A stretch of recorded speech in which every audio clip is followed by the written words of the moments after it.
Sick of being stuck in the third dimension? Want to explore all the time stream has to offer? Well, you are just on time. This week's episode, Primeval, Series 1.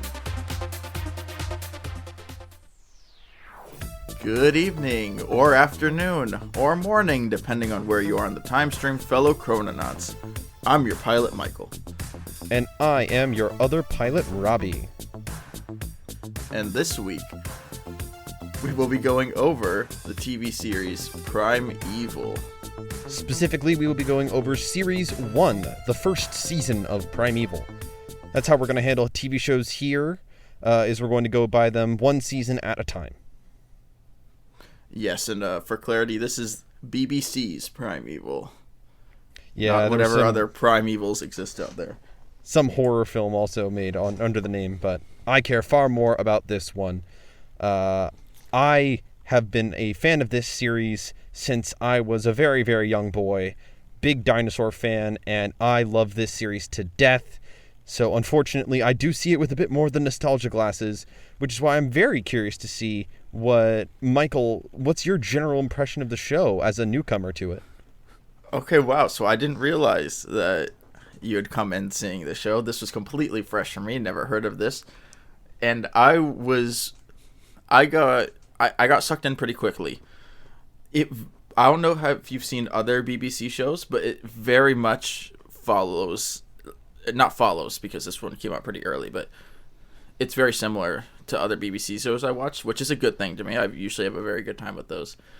And, you know, there's a couple quirky kind of late 2000s quirks that are a little dated now, but besides that, it was really good. Yes, so allow me to recap for you, the listener, exactly what happens in Primeval. So, Primeval is a story that starts with a woman 8 years ago. 8 years ago from when the show started, which was like 2008 or something. Anyways, so, a woman disappears, leaving behind her husband, evolutionary biologist Nick Cutter. After thinking she's been dead for 8 years, one of his students, one Connor Temple, comes to him and says there's been tale of a monster attack out in the Forest of Dean, the same place his wife disappeared. Connor, Nick, and Nick's graduate student, Stephen Hart, all go to the Forest of Dean.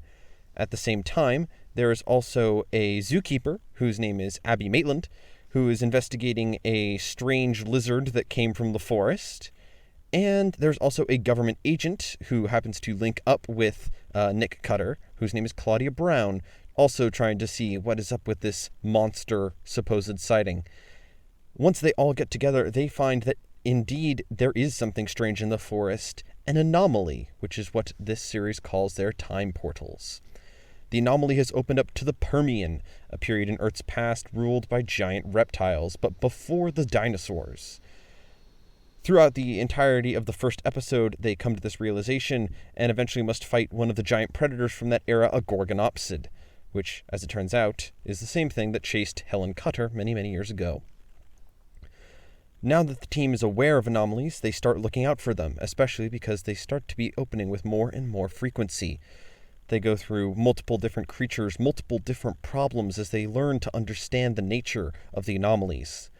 At the same time, it turns out that Helen Cutter is not dead, and in fact has been cavorting through time all of these 8 years. The team plays a game of almost cat and mouse with her, as they, along with their government supporters, who often turn antagonist when the team is not acting fast enough for them, have to try and get Helen to give up some information so that people won't be constantly under threat of death from these creatures from the past. Eventually, it all comes to a head in episode 6, where Helen comes to the present and offers her help freely because a creature from the future this time has come in to the present. As it turns out, it followed Helen, hence why she stuck around to help.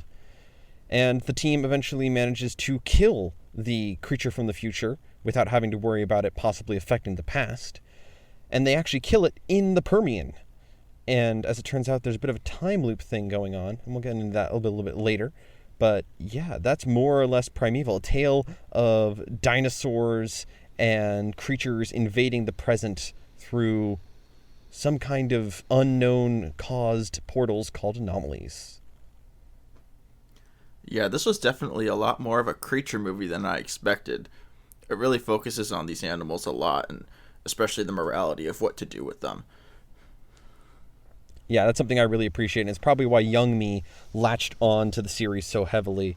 I love animals, and I in fact work with animals day in and day out, as Michael can attest. Yep. All his life, he's been the head of zoo club in middle school to now he works at a zoo. Yep, so I was primed to love this series. Primevaled to love this series. Oh, Haha. God, I heard that one coming the instant you said Prime.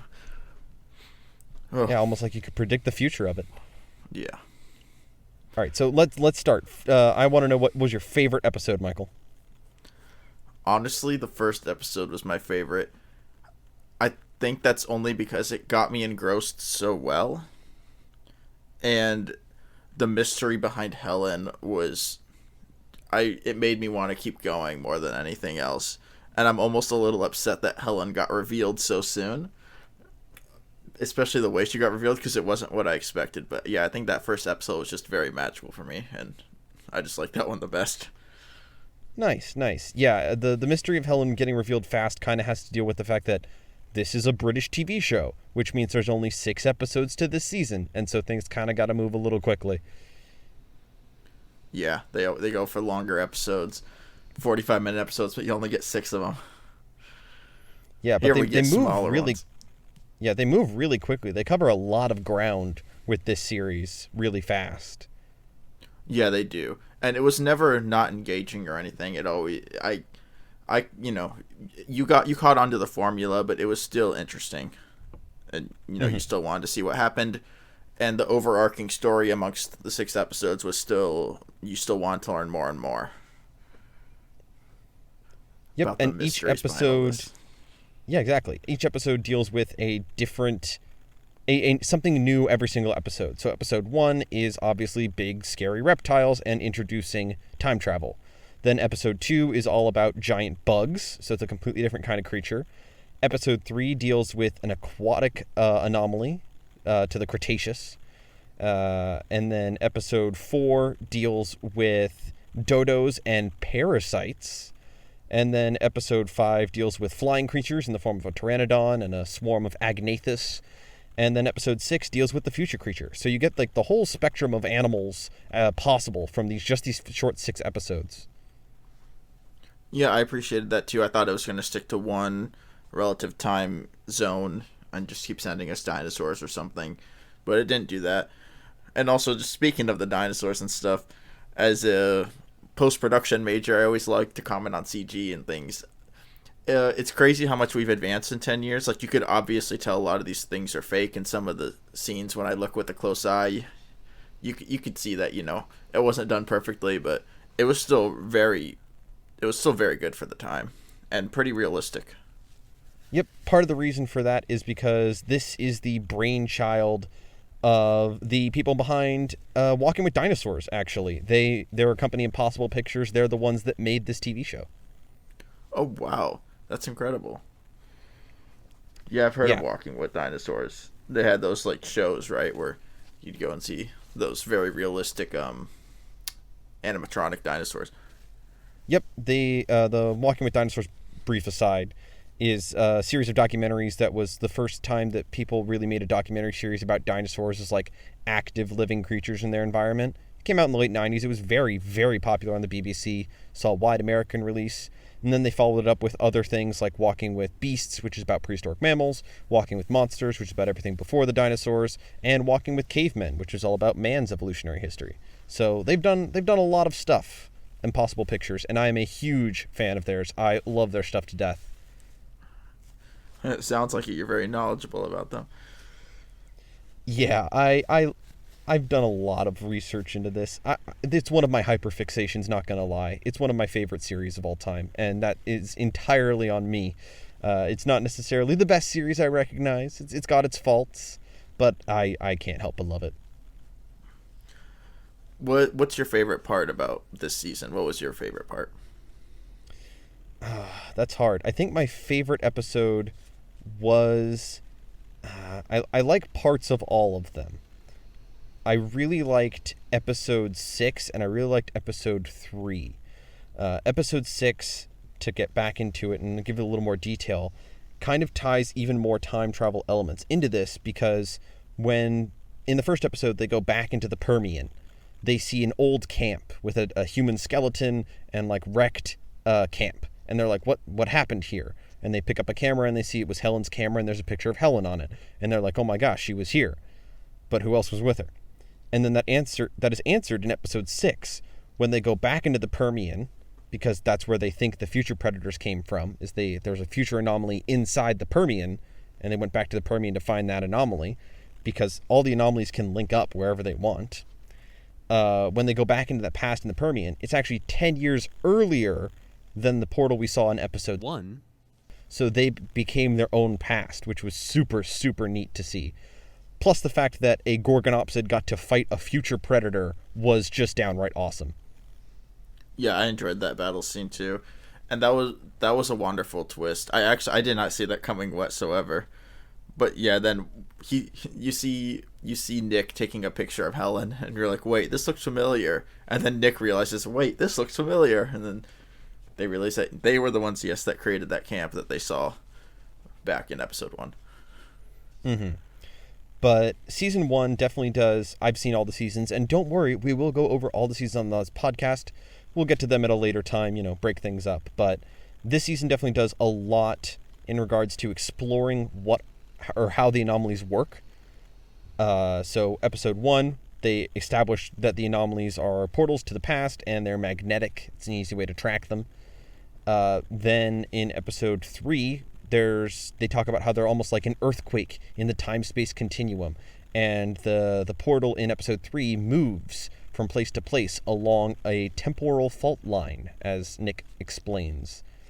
Then episode 4, we actually see that there are these things called spaghetti junctions, which is a term in physics of when a bunch of wormholes link up, I believe. I don't know the physics behind it that well, but I do know that in Primeval, a spaghetti junction is where just hundreds of anomalies all open up on the same spot. And that was really interesting to see. And then, episode 6 also deals with the nature of causing your own past, potentially. Because when Nick comes back to the present, there's someone missing. Claudia Brown does not exist anymore. Something has changed. And that gets more worked on in season 2, but we're not going to go into that here. Yeah, when you mentioned that we would be continuing to tackle other seasons of the show, I was going to say, yeah, I can't wait for that, because I want to see what happens next. That was an excellent cliffhanger to end season 1, knowing that Nick's next reliable woman, after Helen kind of turned out to be not a great person, now she's gone, Claudia. Mm-hmm. And it really causes Nick's grip on reality to fray just a little bit. Yeah, he almost goes crazy before he realizes what happens, that they messed with time a little too much. And yeah, speaking of which, on that note, like you were saying, it was very consistent, these temporal spots, and it was you couldn't break it in any ways, really. You went in, you went out. You had kind of a time limit because these things didn't last forever, but you could tell when they were weakening, so you could, be cautious enough. And just like they describe in episode 3, it's like an earthquake. It's a temporary thing for it to be open. Yeah, and they move around, and I also like Helen's, she's so interested in these things that she almost throws away humanity for them. It's kind of hard for me to tell, honestly. I don't know what becomes of Helen in the later seasons, but I don't know if she's supposed to be a main villain or if she's supposed to be an anti-hero. I'm interested to find out, but yeah, it sounds like she wants to use this knowledge to gain an upper hand, and she's all about survival in that sense. like the fall of humanity, but I could be totally wrong. I don't know what's going to happen next. Yeah, it definitely keeps you guessing. And I also really like the visualization of the anomalies. So what the anomaly looks like for you viewers who are listening, because this is a podcast, it looks like if you were to explode a ball of glass, but then you hit pause. So all the shards are just frozen in midair and just kind of rotating gently as this shattered sculpture, which actually might be lifted from the Time Machine, because I remember reading on that book, I noted that the time traveler himself noticed that when he started time traveling, it sounded like glass breaking almost, because he was like, shattering the fourth dimension. And that's kind of what these are. If they're an earthquake, they're a violent collision of the fourth dimension being torn open. And so it looks like it's broken. Yeah, that's an excellent observation. And I think that was a great choice by the director or the art team, whoever came up with that. It was a cool visual, and it also wasn't too intensive or anything. You didn't look at it and think, that doesn't look right, because, again, late 2000s level of CG isn't perfect. And yeah, especially 2000s TV CG. Yeah, exactly. But the BBC definitely let them have at least a fairly decent budget, because it does look really good and holds up fairly well, because they did so well with the aforementioned walking with dinosaurs and stuff that they're like, okay, you get to do your pet little sci-fi project. Yeah, I was kind of shocked. One of the creatures that immediately, not exactly took me out of, disengaged me, but I noticed, oh wow, that's CG, was a little, that little lizard named Rex. That one immediately, I was like, yeah, that one's fake. And I was kind of shocked that they stuck with that one for a while. That ends up being their little pet and a fun little critter, kind of comedic relief too. And also kind of every team needs a comedic sidekick. Every team needs a comedic animal sidekick, and so Rex does end up getting marooned in the present. He's a lizard from the Permian. He was the whole reason Abby got involved, and he ended up getting marooned here, and so he recurs in multiple episodes. But there are some episodes where you can tell he's also physical. They do have a Rex puppet that they use quite heavily in episode 1. Really? Yeah. I honestly, I don't think I picked up on that. I definitely noticed the CG one though. It impressive for the time, but you could definitely tell that it was not real. Mm-hmm. But a lot of the other ones were actually really spot on, especially in the lighting conditions, or if they moved the camera fast enough.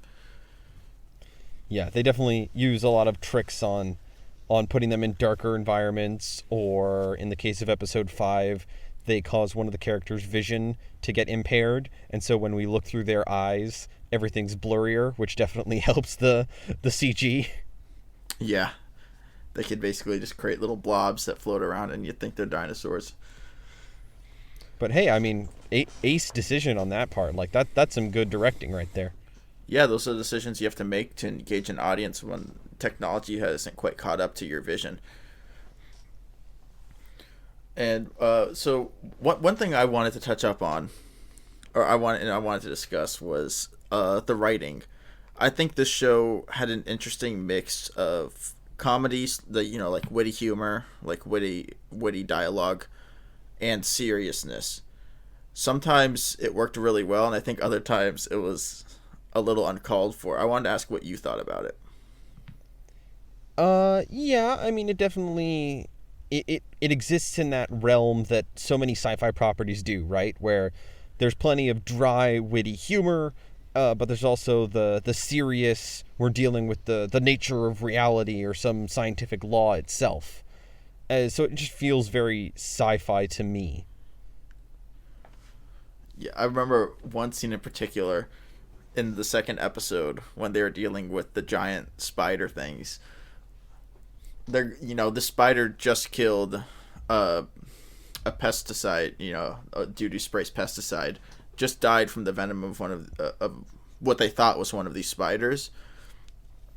And so the team goes down to take care of the spiders, and the first thing Abby says is, "Anyone have a giant slipper?" It's weird. These characters just saw someone die in the hospital from venom, and they go down to see what's going on, and you have a giant slip. It's a little weird. It was a little jarring. Yeah, just a little bit. It's hard for me to notice those things because of the aforementioned nostalgia goggles, so it's good to get that perspective from someone who's new to the series. Yeah, it was mostly good, and I generally enjoy that kind of humor in a show. If any of you have watched Sherlock, this is basically like Sherlock's, like a younger version of the Sherlock series they did on BBC as well. It's similar in so many ways in terms of like the writing and the humor, and how episodes are kind of formulaic, but also they keep you moving with a general story throughout the season. So if you like Sherlock, I think you'll like this. And yeah, so I You're got surely used to it. able to like it. Yes, you sure. Oh lordy. And I just recalled another reason that I really liked episode 6 was the future predator itself. So they actually do a fairly good job on their speculative evolution. They have the villain of that episode, the creature, is like a hyper-evolved bat. It looks like a giant, looks like a big great ape, but extremely skeletal and gray, and it doesn't have any eyes because it relies on echolocation. So it was very, very cool. And yeah, I just happen to really like when there's like a skeletal-looking gray monstrosity from the future hunting people, but I'm sure that'll never come up again. Yeah, no, we won't be covering that anytime soon. Yep, it'll remain a mystery for the ages. So what did you think of the creatures in general? What did you like them? I did. One thing I have to just immediately praise this for is they like T-Rexes. People kind of need to get over T-Rexes, but this show there are no T-Rexes. That wasn't their like go-to carnivorous dinosaur or whatever. You know, they went with something else. It was definitely carnivorous and it ran on 4 legs and it was terrifying, but it wasn't a T-Rex for once. Thank you. You know, they did a little more research. Yes, it was a Gorgonopsid, which is this massive mammal-like reptile from the Permian. It had big saber teeth. It was quite the formidable creature. Yeah, and like you mentioned earlier, they mix it up a lot. You get insects, you get things that fly, you get things that swim, you get, you know, ground animals. They give you a good mix, and you get things from the future that, you know, we couldn't even imagine until we saw. And I thought that was very cool, especially seeing through that future creature's echolocation. Like, it would show you through its perspective how it sees things. It was almost like a glowing radar, almost like night vision kind of thing. It was very cool to watch. Yeah, so I was very happy with the creature design overall. Mm-hmm. And they also like definitely have a level of respect for the creatures too. It's not just monster of the week, they're all terrifying beasts. They also go to show that, hey, these are animals that are just stuck in a time period they're unfamiliar with. Like they do that especially with Rex as a very relatable creature because he's cute and small, but also they do it with the Pteranodon in episode 5 to show that, hey, big things aren't always harmful either. Yeah, they question the morality of things, like how do we want to take care of this? Do we want to kill it? Do we want to capture it? Do we want to send it back? And it weighs on the characters' minds. It's something they think about. It's not just, you know, it's not just let's kill it. Mm-hmm. And those chickens definitely come home to roost in episode 6, where they show that, yeah, things can change if you muck it up. You want to try to put everything back so that as little changes as possible. Otherwise, your present might be different when you come back. Yeah. Man. Yeah, that reminded me very randomly something I didn't expect, and I think it was definitely one of my least favorite episodes because of it. The episode where Tom dies because of the parasite in his body. I didn't expect that. I thought Tom and his other friend were like a comedic group, and they're kind of there to, you know, break tension or whatever, just something to flip to. They were always spying on, or, you know, trying to figure out what's going on in their friend Connor's head. And because Connor was in on all of this and they didn't know anything. And then they just go up and they just kill Tom at the end of an episode. And it honestly isn't even made that big of a deal. Connor kind of cares for like 30 seconds and then he's like, okay, yeah, I'm good. We got to move on. It is kind of touched on a little bit in the next episode, which is episode 4? What episode was the parasite episode? Episode 5. Yeah, episode 5. At the beginning of episode 5, he's playing his video games, and he pauses it and goes to the menu, and he sees a save file from Tom, and he's like, oh, kind of sad for a second. But yeah, that's about the extent of what they touch on for it. Yeah, that is true. They do have that little bit there. It was very quick for me. Yeah, that episode, it was a creepy. They do pay attention. Oh yeah, that was a very creepy episode. It does give them the ability to do horror or all kinds of other subgenres, depending on what the creature of the week is. Whether it be more of an adventure or whether it be more of a horror story. But they do pay attention to detail pretty often. In the first episode, for example, to demonstrate the magnetic properties of the anomaly, Connor holds up his house keys and they get sucked into the anomaly. And he realizes, oh no, that was my keys. And then, in episode 2, he talks to Abby and asks if he can room at her place because he's like, I'm having trouble with my flat. I can't get back into it. Because he threw his keys into time. Yeah, I initially thought that was just a small little gag just for us to laugh, like, he threw his keys in there. But yeah, that actually became, pivotal in following episodes where he had to room with Abby, which, maybe he did that on purpose, thinking now, but because he's got a little thing for Abby. Yeah, in that very cringy late 2000s way. A lot of the late 2000s-ness comes especially from Abby and Connor. Connor especially. Yeah. Connor, not great with women, very awkward, and that poor guy doesn't get a break. In the first episode, he's shown to be like a conspiracy nut, almost to a fault. So, yeah, he definitely has all those classic nerdy guy flaws. Ha ha ha ha, funny. Yeah. It was humorous at times, but sometimes a little much too. Like how he immediately in episode 2 was like trying to prove to all his friends that this was real, and then he got kicked off the team for an episode because of it. Half an episode. Yeah. But all in all, in total, I would give this personally, a pretty decent passing grade. I quite enjoyed the series. What's your final verdict on it? Would you definitely watch this again? Recommend it to new people? I would definitely recommend it. It's hard to say entirely because I haven't seen the rest. I will say this: one, I want to see the rest. Definitely that's a good impression for a TV series. Yeah, it left a great cliffhanger at the end.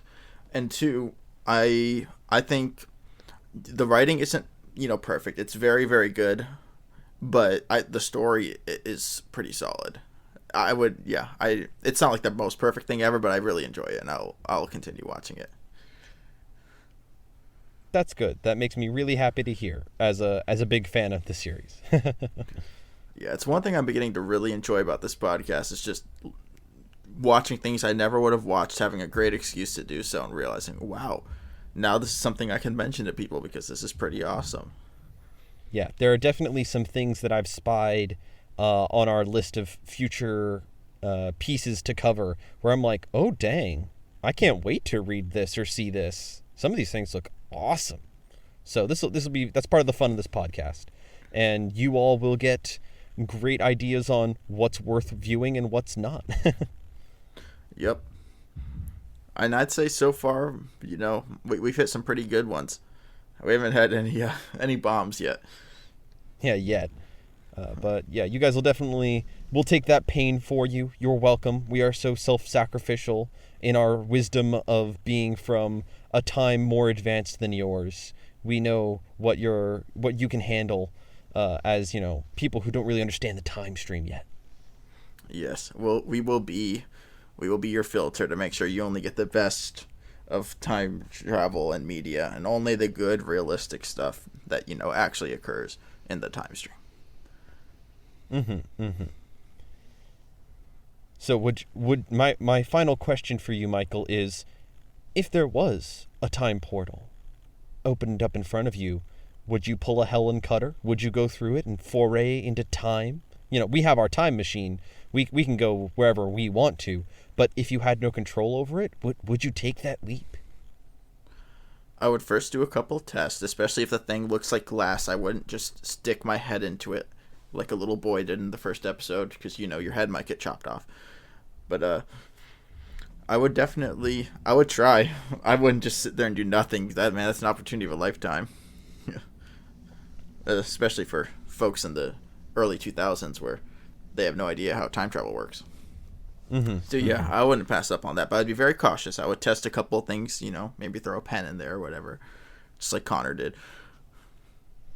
Well, that's reassuring to hear that my fellow pilot isn't so without reason that he would just jump in headlong.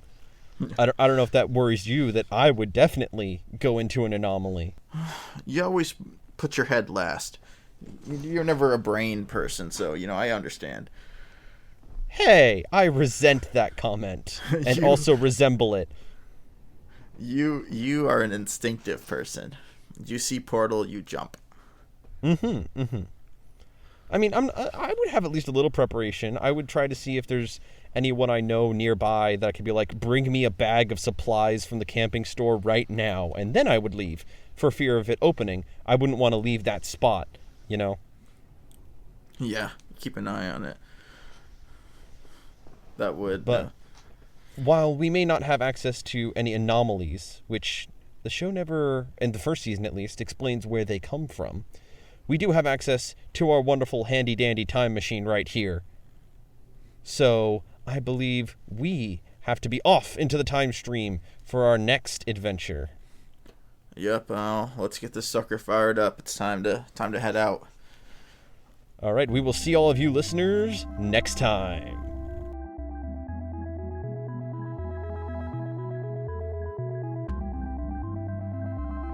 If you've enjoyed what you've listened to this week, please subscribe to the show. We'll have episodes weekly, and links to all of our social medias are in the description. See you next time.